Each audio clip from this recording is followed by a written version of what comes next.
अगर हमने अपने क्वेश्चन को फॉर्मुलेट कर लिया एक्सरसाइज 12.2 तो क्वेश्चन आराम से हो जाएगा। तो क्वेश्चन को फॉर्मुलेट करने का तरीका देखो, इधर ध्यान देना।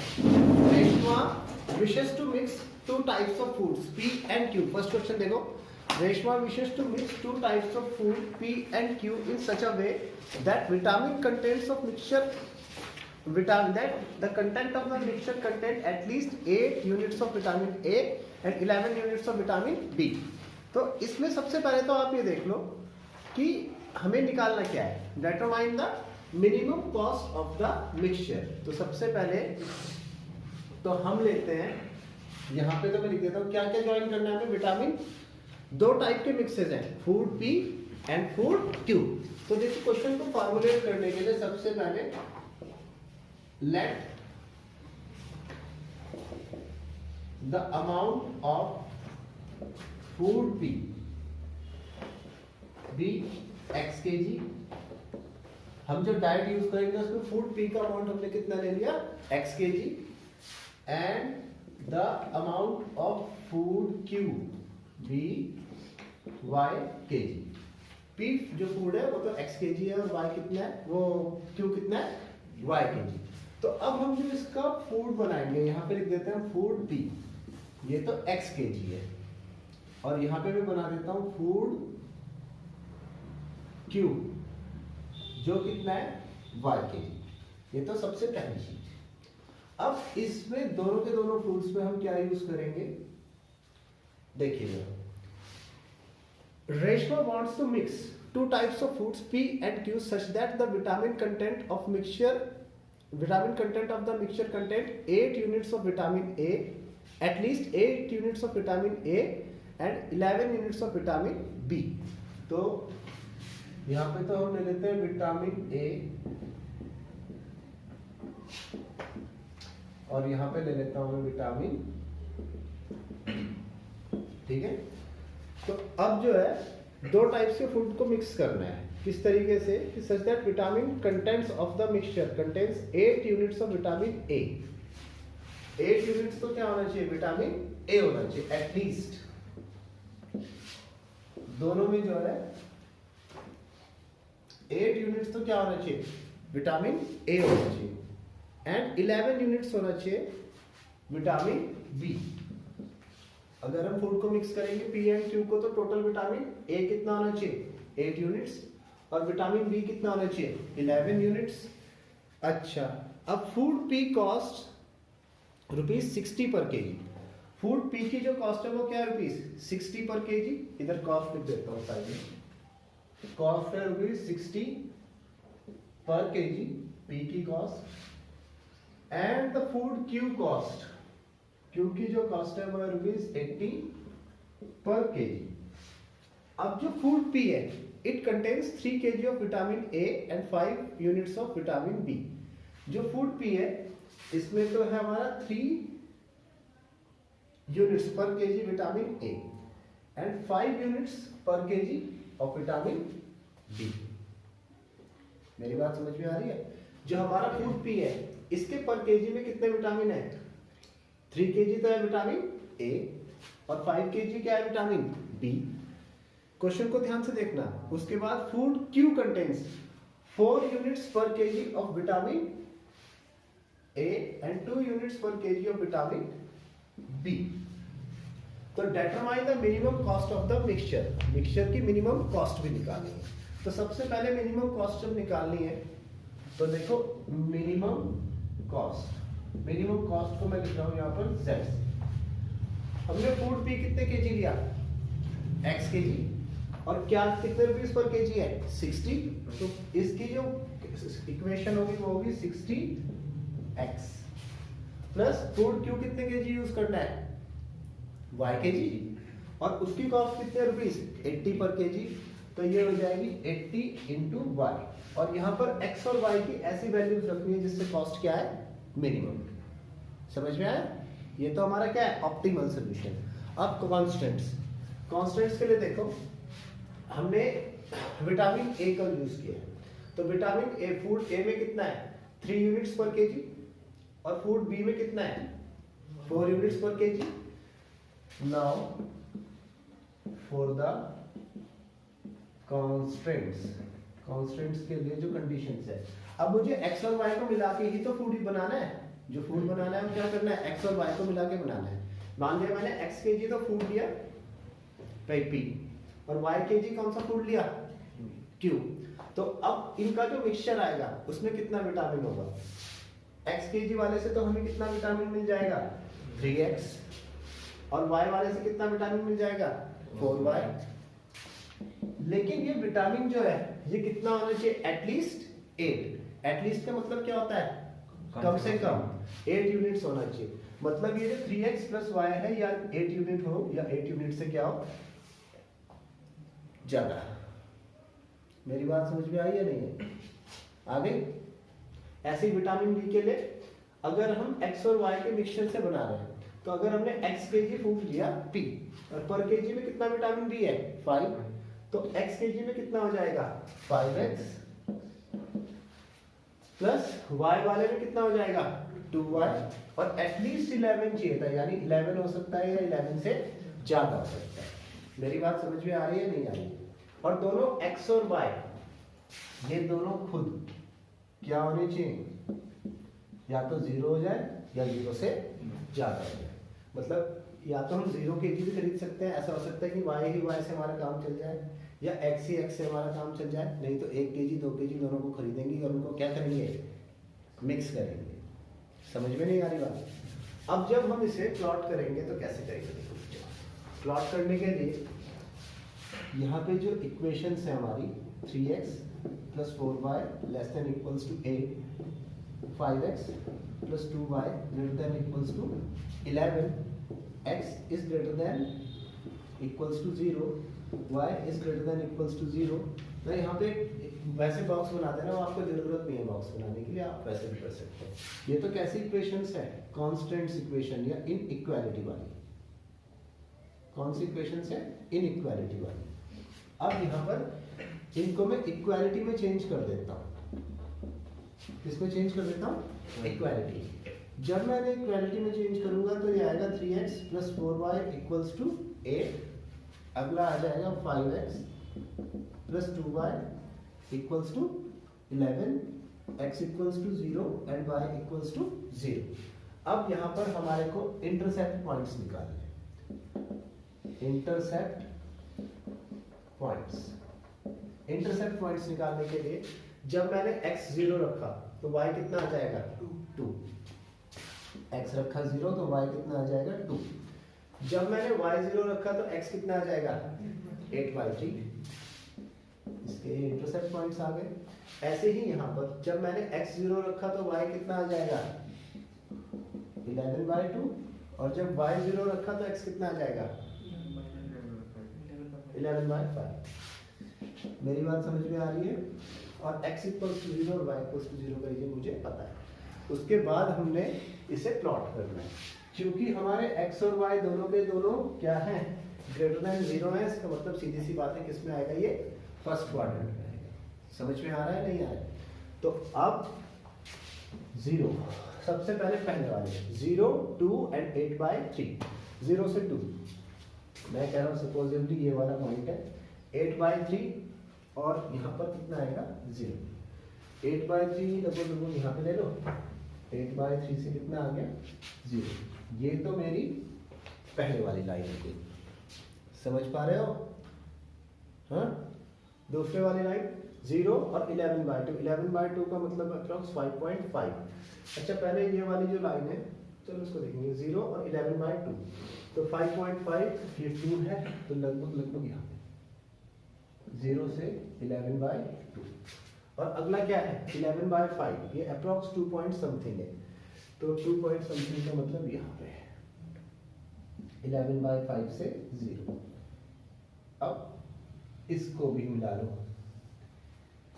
मेरी बात आई समझ में?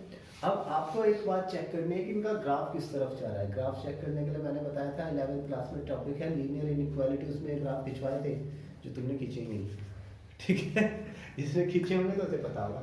देखो इसके लिए हम जो हमारी इनइक्वालिटीज है उसमें x और y की वैल्यू क्या रख देते हैं 0, ये चेक करने के लिए कि ये ओरिजिन उसके शेडेड रीजन में है या नहीं है। सबसे पहले तो अगर मैं इसमें 0 0 रखता हूँ, इसको आपको 12th क्लास में दिखाने की जरूरत नहीं है, सिर्फ अपने माइंड में। मेरे को पता था कि आपको आता नहीं है, इसलिए मैं चेक कराता हूँ।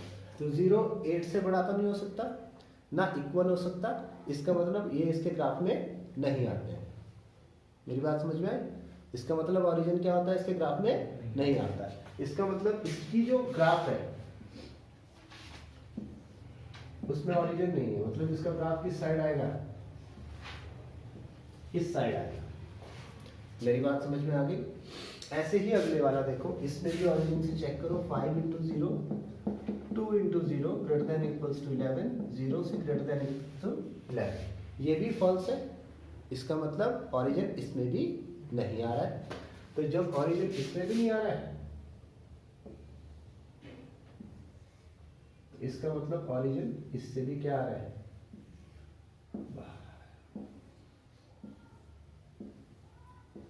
भाई मेरी बात समझ में आ गई या नहीं है? इसका मतलब जो हमारा आंसर आएगा, फेजिबल सॉल्यूशन आएगा, वो कहाँ पे आएगा, जहां पर दोनों के ग्राफ आपस में मैच कर रहे हैं। तो दोनों के ग्राफ में जो कॉमन ग्राफ है वो यहाँ पर है। ये वाली लाइन यहाँ है और दूसरी वाली यहाँ। तो देखो जहां जहां सिंगल वाला पोर्शन है वो तो हम हटा देते हैं।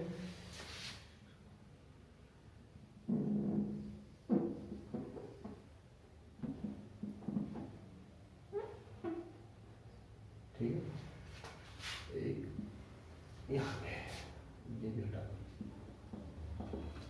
ठीक है, अब पता कैसे चलेगा कि हमारा सोल्यूशन कहाँ पर आएगा? देखो हम इसके लिए क्या चेक करते थे,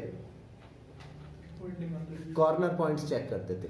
तो एक तो इनमें कॉर्नर पॉइंट है, और देखो हमारे पास में एक ये भी है, x is greater then 0 and y is greater then 0।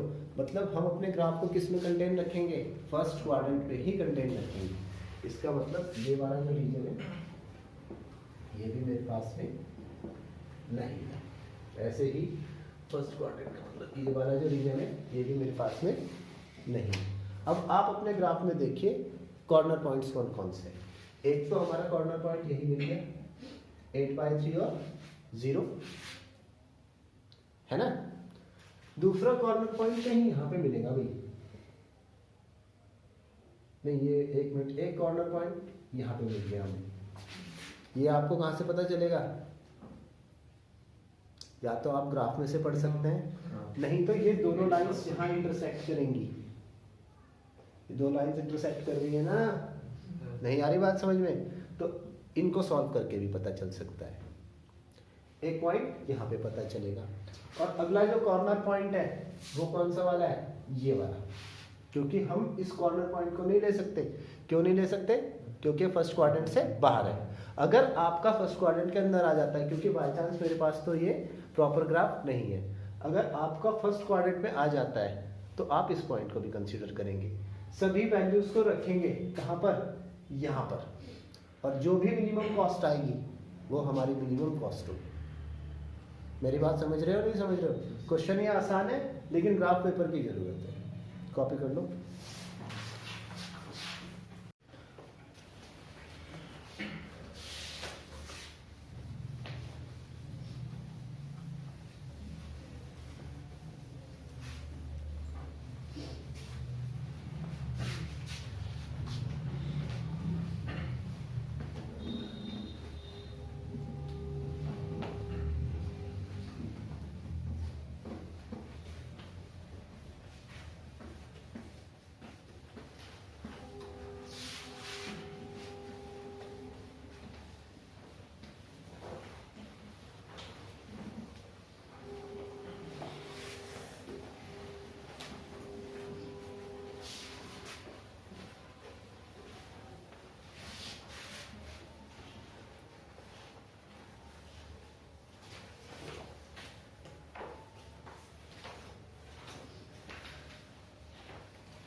देखो बच्चों, इस टाइप के क्वेश्चन करते हुए ना एक सबसे जो बेसिक ट्रिक है, इस साइड जो है वो चीज लिख लो जो आपको फाइंड करनी है। समझ में आई बात? और ऊपर वो लिख लो जिस पर कॉन्स्टेंट्स है, मतलब जिस पर कंडीशन लगेगी। जैसे नेक्स्ट क्वेश्चन है, अगर आपने पढ़ लिया हो तो इसमें ये है, one kind of cake required 200 gram of flour and 25 gram of fat, and another kind of cake required 100 gram of flour and 50 gram of fat, find the maximum number of cakes which can be made. क्या निकालने में? Maximum numbers of cakes निकालने। तो मैं इस side से लेता हूं, let the number of first type of cake CAKE be x and the number of second type of cakes be y। ठीक है, अब इन्हें बनाने के लिए हमें क्या क्या चाहिए? फ्लावर और फैट चाहिए। मेरी बात समझ में आ रही है? तो फ्लावर और फैट पे ही कंडीशन लग सकती है। केक पे तो कंडीशन तभी लगेगी जब फ्लावर और फैट अवेलेबल होंगे। तो यहाँ पे हमें ये कह रहा है ऊपर फ्लावर, FLOUR, फ्लावर और फैट। तो one kind of cake required 200 gram of flour and 25 gram of fat. पहले वाला जो केक है फर्स्ट टाइप का, इसके लिए हमें कितना फ्लावर चाहिए? 200 ग्राम ऑफ फ्लावर चाहिए और 25 ग्राम ऑफ फैट चाहिए। And another kind of cake require 100 gram of flour and 50 gram of fat. समझ में आई बात? अब ये क्या कह रहा है? Find the maximum number of cakes which can be made. ये क्या कह रहा है? Find the maximum number of cakes which can be made. तो हमारे को किस टाइप की प्रॉब्लम है? मैक्सिमाइजेशन वाली प्रॉब्लम। तो हमें क्या निकालना है? मैक्सिमम नंबर ऑफ केक्स, यानी कि maximum number of z equals to x plus y। मतलब दोनों केक्स का जो नंबर है वो क्या होना चाहिए? मैक्सिमम होना चाहिए। And from where? From 5 kg of flour and 1 kg of fat. और किस में से बनाने हैं maximum number of cakes? 5 kg of flour and 1 kg of fat. तो ये जो फ्लावर है किसमें बच्चों? ग्राम में। और ये फैट भी किसमें था? ग्राम में। अब फ्लावर पे कंडीशन है, फ्लावर पे कंडीशन क्या है? 5 kg ऑफ फ्लावर। तो 5 kg का मतलब कितने ग्राम? 5000 ग्राम। मेरी बात समझ में नहीं आई? 1 kg ऑफ फैट, ये 1 kg का मतलब कितना हुआ? 1000 ग्राम ऑफ फैट। अब मैं अगर इससे इक्वेशन बनाने लगूं, मैक्सिमाइजेशन तो मैंने बना दिया है ना, मैक्सिमाइजेशन तो बना दिया। अब कांस्टेंट्स की जो कंडीशन, मतलब इसके बीच में जो कंडीशन है, देखो अगर मैं 200 ग्राम फ्लावर x के लिए यूज करता हूं, मतलब 200 ग्राम फ्लावर तो एक के लिए यूज हुआ, और फर्स्ट टाइम के केक कितने बन गए? x, तो कितना आटा यूज कर लेंगे? 200x प्लस दूसरे वाले केक कितना आटा यूज करते थे? 100 ग्राम। और कितने केक बनाए? y, तो ये कितना हो जाएगा? 100y। अब ये जो दोनों का मटेरियल है ये फ्लावर के लिए है, दोनों का किसके लिए? फ्लावर के लिए। और हमारे पास फ्लावर कितना अवेलेबल है? 5000 ग्राम। मतलब ये जो फ्लावर है ये 5000 ग्राम से कम या इसके इक्वल होना चाहिए। कंडीशन समझ में आई या नहीं आई? मैंने कैसे बनाई? आ गई? तो विकास दूसरी कंडीशन बताओ क्या आएगी? चल पहले से हम 100 कॉमन ले लेते हैं। 2x plus y less than equals to 50। ये तो बन गई मेरी फर्स्ट कंडीशन। दूसरी 25x प्लस 50y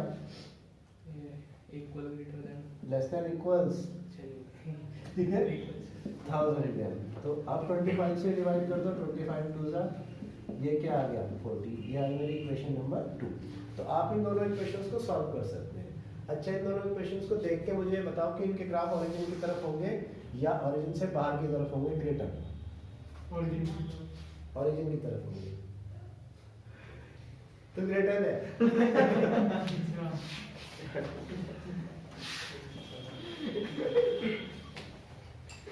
ये लड़का बहुत प्रेशर में है।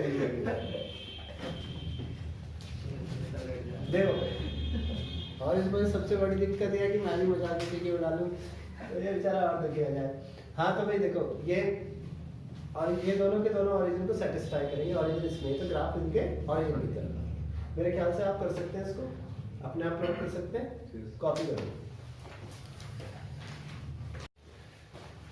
नेक्स्ट क्वेश्चन क्या कह रहा है हमको, ई देखिए।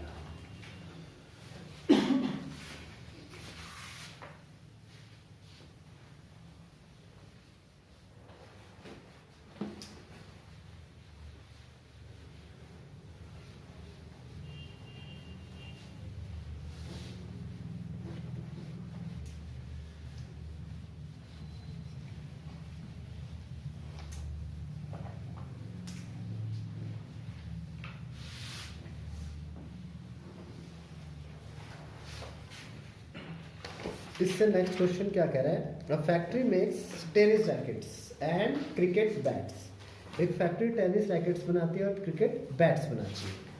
The tennis rackets takes 1.5 hour of the machine and 3 hours of the craftsman's time, while a cricket bat takes 3 hours of the machine time and 1 hour of the craftsman time.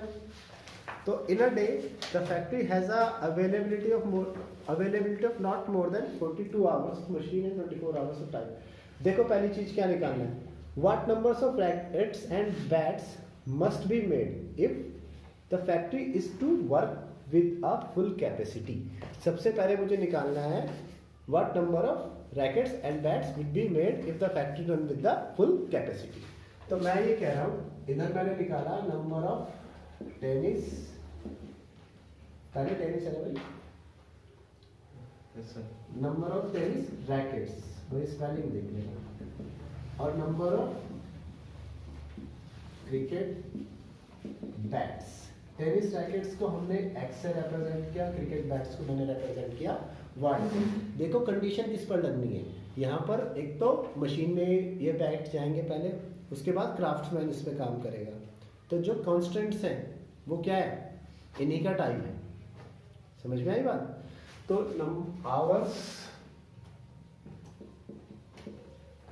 On machine and hours on craftsman. ठीक है, तो देखो जरा क्या क्या conditions है। एक tennis racket जो है इसको 1.5 आवर्स तो चाहिए मशीन पर, और क्राफ्ट्समैन के पास चाहिए इसको 3 घंटे। अच्छा जी, ठीक है। और जो क्रिकेट बैट है इसको चाहिए भैया 3 घंटे मशीन पर, और क्राफ्ट्समैन के पास जो है ये 1 घंटे में ही तैयार हो जाता है। अब ऑप्टिमाइजेशन प्रॉब्लम, सबसे पहले अगर ये फुल कैपेसिटी में जाएगी तो ये क्या कह रहा है, जब फुल कैपेसिटी में जाएगी तो what are the numbers of rackets and bats must be made, यानी कि हमें मैक्सिमाइज करना है। फर्स्ट प्रॉब्लम में क्या करना है मुझे, maximise of z equals to x plus y. Total production किसका होता है, बैट का और टेनिस रैकेट का। अगर फुल कैपेसिटी में जाएगी तो हमें प्रोडक्शन क्या करना है, मैक्सिमाइज करना है। ठीक है, नहीं आ रही मेरी बात समझ में? और उसके लिए कॉन्स्टेंट्स क्या होंगे, हाँ जी बताओ बेटा सकते हो, कॉन्स्टेंट्स क्या होंगे? अच्छा एक मिनट मैंने पूरा पढ़ाई का है। इसमें एक और चीज है, the factory has a availability of not more than 42 hours for machine. Machine के लिए जो है not more than 42 hours and 24 hours of the craftsman time. तो क्राफ्ट्समैन के पास कितना टाइम है, 24 आवर्स का। पहला कॉन्स्टेंट बना सकते हैं 1.5x है बेटा, प्लस 3y बोलो हाँ, लेस देन और इक्वल टू 42 टाइम। देखो समझो लेस देन और इक्वल टू क्यों कहा है इसके, भाई रैकेट बना, रैकेट में कितना टाइम लगा 1.5 इंटू एक्स, प्लस बैट भी बन गया, उसमें टाइम कितना लगा 3 इंटू वाई। ये किसका टाइम चल रहा है, मशीन का। और मशीन के लिए जो है ज्यादा से ज्यादा टाइम कितना है एक दिन का, 42 आवर्स। मतलब मशीन के लिए आप 42 आवर्स ले सकते हैं या उससे कम ले सकते हैं। समझ में नहीं आई बात? ये क्या कह रहा है, मशीन के पास जो हमारे पास अवेलेबिलिटी है वो कितने आवर्स की है, 42 आवर्स की। तो मशीन पर जो टाइम है आप ज़्यादा से ज़्यादा कितना ले सकते हैं, 42 आवर्स ले सकते हैं। अब अगला बताओ, next 3x plus y less than equals to 24। अब एक और कंडीशन है, वो क्या है विकास भाई, x greater than equals to 0 and y is greater than equals to 0, क्योंकि बैट और टेनिस रैकेट नेगेटिव तो बन नहीं सकते, या तो 0 बनेंगे या 0 से ज़्यादा बनेंगे। मैक्सिमाइज प्रॉफिट के लिए तो यही कंडीशन है।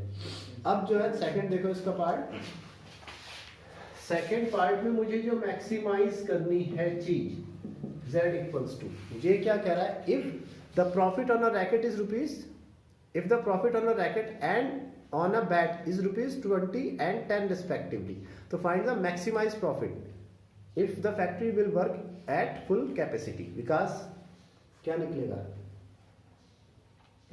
ध्यान कहाँ है तेरा, अगर वो पूरी कैपेसिटी के साथ मरेगी, क्या कह रहा हूँ मैं, ध्यान कहाँ है तेरा, क्या निकलेगी वही मुझे, हाँ तो इक्वेशन क्या बनेगी, हाँ फैक्ट्री देखो बैट पर कितना प्रॉफिट है 20 रुपीज का, तो अगर हमने x बैट बनाए तो हमें कितने का प्रॉफिट होगा 20x का, ठीक है। इसी तरीके से सॉरी टेनिस रैकेट पर 20 रुपीज का प्रॉफिट है, और क्रिकेट बैट पर जो है वो प्रॉफिट है 10 रुपीज का, 20x प्लस 10y, ठीक है। ग्राफ कैसे ड्रॉ होंगे ये आप चेक कर सकते हैं, ये दोनों के दोनों ओरिजिन की तरफ जाएंगे, ठीक है। तो कॉपी कीजिए, फिर क्वेश्चन को पढ़ लो बेटा, इसको क्वेश्चन पढ़िए बेटा।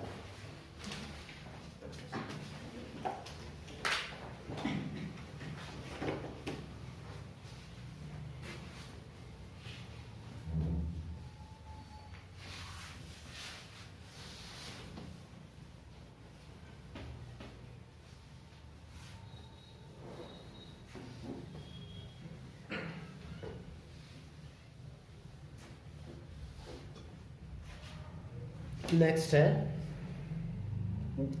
अ manufacturer produce nuts and bolts, एक मैन्युफैक्चरर क्या प्रोड्यूस कर रहा है, nuts and bolts. It takes 1 hour on a machine A and 3 hours on a machine B to produce a package of nuts, मतलब एक बार में पैकेज ऑफ नट्स ही बना रहा है। तो जो चीज बन रही है उसको किस साइड लेंगे हम, इस तरह। कुछ लोग क्या करते हैं, इससे ऊपर ले लेते हैं और कांस्टेंट्स को नीचे ले लेते हैं, वो तो जैसे आपके दिमाग में फिट बैठे वैसे, ठीक है। तो हमें पैकेज ऑफ नट्स बनाने हैं, तो मैंने इस तरफ तो लिखा number of package of nuts, number of package of nuts भी x, ये तो मैंने इधर मान दिया, number of package of nuts इधर मान दिया, and number of package of bolts, ये क्या मान दिया मैंने y, ठीक है। अब it takes 1 hours on a machine A and 3 hours on a machine B to produce a package of nuts। तो देखो बच्चों, इसमें दो मशीन काम कर रही है, मशीन A और B। अगर आप ध्यान से पढ़ोगे ना तो इसमें जो है मशीन्स पर ही, if each operator on this machine for at most 12 hours a day, मतलब इसमें जो लिमिटेशन है वो किस पर है, मशीन पर, ठीक है। तो इसका मतलब यहां पर आया time on machine A, time on machine A and time on machine B. तो देखो जब आगे पढ़ो जरा, it takes 1 hours of work on machine A, machine A पर काम करने में तो 1 आवर लगेगा, and 3 hours on machine B to produce a package of nuts. इसी तरीके से it takes 3 hours on machine A, it takes 3 hours on machine A and 1 hour on machine B to produce a package of bolts. Okay, he earns a profit of profit को इधर लिख दो चाहे तो बना के, profit PROFIT. He earns a profit of rupees 17.50 on the package of nuts. Package of nuts पर जो profit है वो कितना है 17.50 and a profit of rupees 7 on the package of bolts. Bolts पर profit कितना है 7 rupees का. मेरी बात समझ में आई? अच्छा, तो how many packages should be produced in each day so as to maximize his profit. वो कह रहा है कि कितने पैकेजेस बनाने चाहिए नट्स और बोल्ट्स के ताकि उसका प्रॉफिट क्या हो जाए मैक्सिमाइज हो जाए. If he operates his machines for at the most 12 hours a day. अगर वो मशीन्स पर ज्यादा से ज्यादा कितना काम कर सकता है 12 hours a day. At most का मतलब ज्यादा से ज्यादा. तो देखो दोनों मशीन्स की जो लिमिटेशन है इसकी भी कितनी है 12 आवर्स और इस मशीन की भी लिमिटेशंस कितनी है 12 आवर्स. हमें प्रॉफिट को मैक्सिमाइज करना है. तो कमल मैक्सिमाइज प्रॉफिट. तो बेटा कैसे निकलेगा maximise profit? Z equals to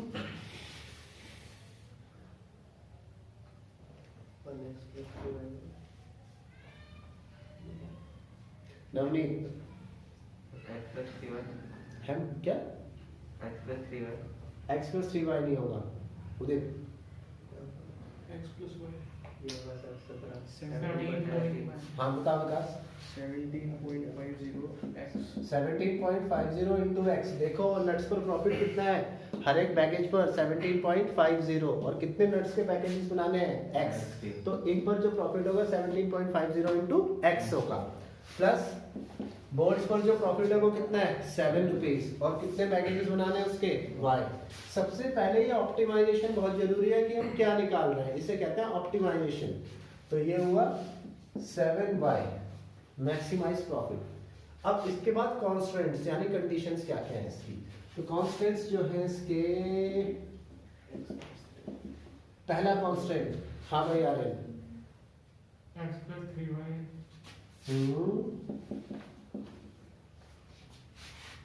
machines के लिए एटमोस्ट 12 आवर्स अ डे था. यानी कि मशीन ज्यादा से ज्यादा कितना काम कर सकती है 12 घंटे काम कर सकती है या ना 12 घंटे कर सकती है 12 से कम भी कर सकती है कभी कोई खराबी आ गई तो उसका कांस्टेंट ये होगा.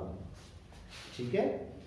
अगले वाले को कांस्टेंट क्या होगा 3x plus y less than equals to 12. Greater एक और कांस्टेंट रह गया. क्या रह गया x is greater than 0. सही है ये. Equals x is greater than equals to 0 and y is greater than equals to 0. क्यों? क्योंकि ऐसा भी हो सकता है कि प्रॉफिट बनाने के लिए हम नट्स बनाने बंद कर दें और सिर्फ क्या बना दें बोल्ट्स बना दें या बोल्ट्स बनाने बंद कर दें और सिर्फ क्या बना दें नट्स बना दें. क्योंकि हमें तो क्या करना है प्रॉफिट को मैक्सिमाइज करना है. ठीक है. कॉपी कीजिए इसको. हाँ जी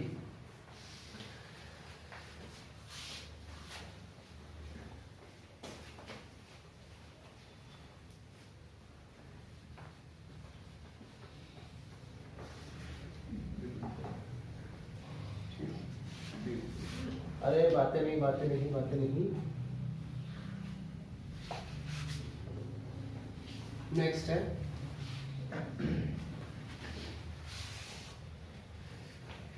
नेक्स्ट हमें क्या कह रहा है. अब मैन्युफैक्चर ये मैन्युफैक्चर वाला तो हो गया. अब manufacturer produces 2 types of screws A and B. ठीक है. एक मैन्युफैक्चरर है वो क्या करता है 2 types of screws A and B इनको प्रोड्यूस करता है. तो number of screws of type A B X and number of screws of type B B Y. ठीक है. इन स्क्रूज को मैन्युफैक्चर कर रहा है. Each type of screw requires 2 machines, an automatic and an hand operated. तो ये दोनों type की जो मशीन्स हैं इनको 2 मशीन्स चाहिए. एक तो ऑटोमेटिक और एक हैंड ऑपरेटेड. तो मैं इसे मशीन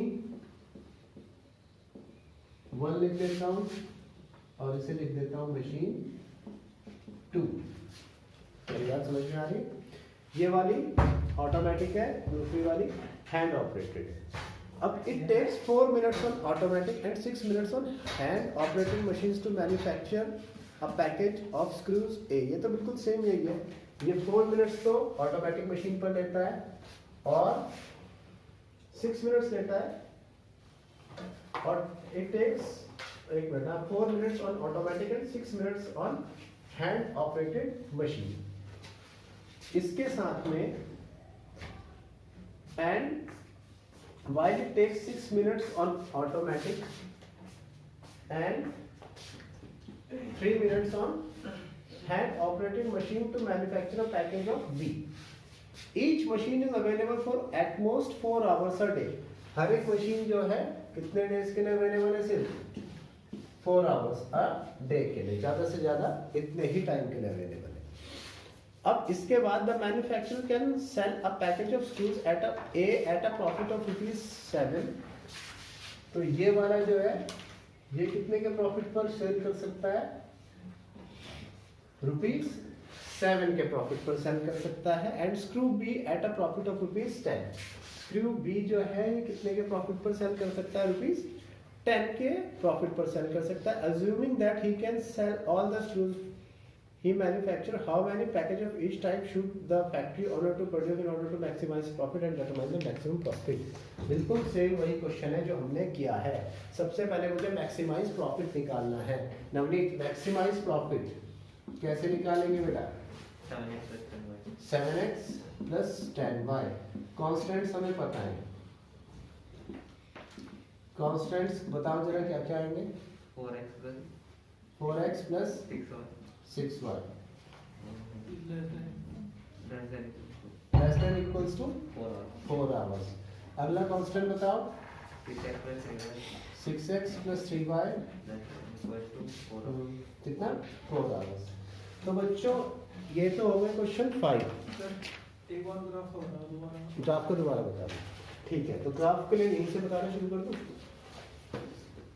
ये जो इक्वेशंस थे सब लोग यही बैठे ना, कोई बात। ये तो इक्वालिटी पे थी, ये सॉरी ये तो किस पर थी? इन इक्वालिटी। ये तो किस पर थी? इन इक्वालिटी। सबसे पहले ने इक्वालिटी में कन्वर्ट कर दो। इक्वालिटी में कन्वर्ट करने का मतलब 4x plus 6y equals to 4 and 6x plus 3y equals to 4। ठीक है, अब इंटरसेप्ट्स निकाल दो। इंटरसेप्ट्स ऑन द एक्सिस, दोनों एक्सिस पर इंटरसेप्ट कैसे निकलते हैं? हाँ माँ, अच्छा वेट हम इस बात करेंगे। पहले x0 रखेंगे तो y कितना आ जाएगा? 4/6। हाँ, या 2/3। 0 रखेंगे तो 4/6 या 2/3। फिर y0 रखेंगे तो x कितना आ जाएगा? 1। मेरी बात क्लियर आ रही है समझ में? फिर x0 रखेंगे तो y कितना आ जाएगा? 4/3। फिर y0 रखेंगे तो x कितना आ जाएगा? 4/6। मेरी बात क्लियर आ रही है समझ में? अब हम इन्हें ड्रॉ करेंगे। देखो हमारे पास में अगला जो एक कांस्टेंट है x is greater than equals to 0 और y is greater than equals to 0। उसका मतलब वो किस में जाएंगे? फर्स्ट क्वाड्रेंट में ही जाएंगे। तो फर्स्ट क्वाड्रेंट में ही जाएंगे तो मैं सिर्फ फर्स्ट क्वाड्रेंट ही ड्रॉ कर पाऊंगा हमेशा। 0।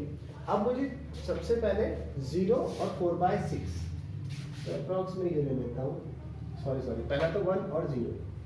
1 और 0 तो यहाँ पर है। 0 और 4/6 इससे थोड़ा सा नीचे। 0 और 4/6 आप इसे ड्रॉ कर सकते हैं। ठीक है, 0 और 4/3 और 4/6 और 0। तो 4/6 और 0 ये है और ये अप्रॉक्स यहाँ पे लगा लो। 0 और 4/3, हालांकि यहाँ पे तो आएगा नहीं, दोनों को कट कर दिया। अब हमारा ग्राफ कहाँ जाएगा ये भी चेक करना है। यहाँ पर x0 रखो, y0 रखो। ये आपको रख के दिखाने की जरूरत नहीं है, ये 11th क्लास में था। तो 0 लेस देन इक्वल्स टू 4, ये कंडीशन सेटिस्फाई हो रही है भाई। 0 4 के इक्वल तो नहीं है लेकिन लेस है। इसका मतलब 0 0 क्या आएगा? इसके ग्राफ में आएगा। इसका मतलब इस वाली लाइन का जो ग्राफ है ये किस साइड जाएगा, ऑरिजिन की तरफ जाएगा। समझ में नहीं आ रही बात, आ गई। इसी तरीके से दूसरे वाले में देखो, इसमें भी 0, जब हम x0 और y0 रखेंगे तो क्या आएगा, 6 × 0 + 3 × 0 less than equals to 4, 0 + 0 less than equals to 4, यानी 0 लेस देन ग्रेटर देन। ये वाली कंडीशन भी सेटिस्फाई हो गई। ये वाली कंडीशन सेटिस्फाई का मतलब इसका ग्राफ भी कहाँ जाएगा, ऑरिजिन की तरफ जाएगा। अब इसका मतलब हमारा सोल्यूशन किस पोर्शन पे आएगा, हमारे को फर्स्ट क्वाड्रेंट और दोनों का ग्राफ जहाँ मिल रहा है, फर्स्ट क्वाड्रेंट और दोनों का ग्राफ इस इतने रीजन में मिल रहा है। मेरी बात समझ में आई, आ गई। अब इसमें सुन लो, अब इसमें जो कॉर्नर कोऑर्डिनेट्स है, एक तो ये है 0 से 4/6, एक क्या है 4/6 से 0, एक क्या है 0 0 0 से 0 पे तो आएगा ना, और एक ये है, ठीक है। ये वाला मुझे निकालना है। ये कैसे निकलेगा, अगर आप ग्राफ पे कर रहे हो तो आपको दिख जाएगा, नहीं तो ये इन दोनों लाइंस का क्या है, पॉइंट ऑफ इंटरसेक्शन है। यहाँ से भी कोऑर्डिनेट आ जाएंगे। अब ये वाला और ये वाला और ये वाला चारों कोऑर्डिनेट्स रख के देख लेना किस पर वैल्यू मैक्सिमम आ रही है। जिस पर वैल्यू मैक्सिमम आ रही है वो हमारा सोल्यूशन है, ठीक है। चलिए भाई आज इतना ही रखते हैं, क्वेश्चन नंबर 10 तक होमवर्क।